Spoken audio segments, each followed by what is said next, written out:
परमेश्वरन जी, मेरा पहला सवाल आपसे यही कि अगर हम बड़ी चीजों को देखें इस बजट में, तो जो ये मुफ्त अनाज एक बार फिर से जनवरी 2023 से 1 साल के लिए दिया जा रहा है, इसको चुनावी रंग में देखा जा रहा है। वहीं पर टैक्स कट को लेकर जो किया गया है, उसमें old regime versus new regime एक बहस छिड़ गई है। दोनों पर आपका जवाब कैसे समझाएंगे? देखिए, food security is a critical part of development, और ये इस गवर्नमेंट का जो थ्रस्ट है टू मेक श्योर दैट जो वल्नरेबल हैं, जो नीडी हैं, they are insured with food security and food grain. That's why under the national food security act this has been now subsumed, और इसमें अगले साल के लिए this will continue again. So food security will be insured, जैसे during Covid regime में returning migrant labourers को food दिया गया, हॉट मील दिया गया. So that is a important priority of the government.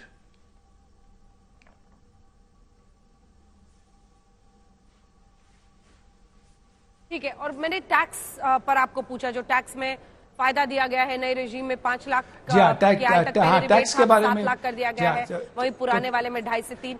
लेकिन लोग ये कह रहे हैं कि जो सेविंग्स को एक तरह से प्रमोट करता था पुराना स्कीम, उसको आप डू अवे कर रहे हैं. देखिए, मध्यम वर्ग के लिए naturally income tax slabs rates are very important, लेकिन इनके अलावा जो पिछले 8 साल में मिडिल क्लास के लिए जो डायरेक्ट बेनिफिट्स मिले हैं, they have been extraordinary to put more money in the hand with inflation coming down. Bank loans have become cheaper, ease of living है. अब डिजिटल जमाने में आपको paperless, cashless, presenceless, so all that has been already done. This budget is building on that. ये जो जिसके बारे में आपने कहा, income tax slabs, this is a rational model, new income tax regime में, जिसमें 5 lakhs limit has been raised to 7 lakhs और कुछ rationalized slabs हुए हैं. लेकिन ये optional है, जैसे finance minister ने कहा है, it is up to people to choose. Default option will be the new tax regime, but if people would like to stay with the earlier model, they can. So optional है. This is a preferred, more rationalized, streamlined model of tax.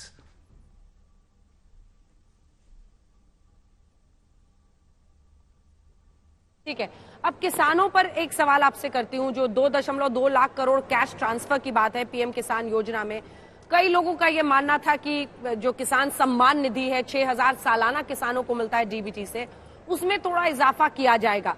महंगाई की मार जो झेला है किसानों ने, Covid के मार झेली है, उसमें लेकिन कुछ नहीं हुआ. किसानों की संख्या जो कम की गई है पहले से, इसको लेकर भी प्रश्न हो रहे हैं. कृषि क्षेत्र के लिए आपका जवाब?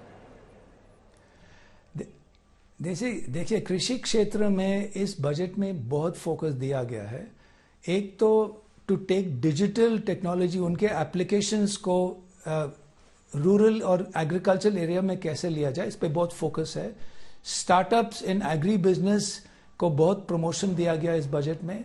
दूसरा, स्टोरेज कैपेसिटी कोऑपरेटिव्स में, ताकि वो अपने products, that's another incentive. Horticulture में, फिशरीज में, तो ओवरऑल एग्रीकल्चर सेक्टर के लिए 20 लाख करोड़ क्रेडिट के लिए रखा गया है.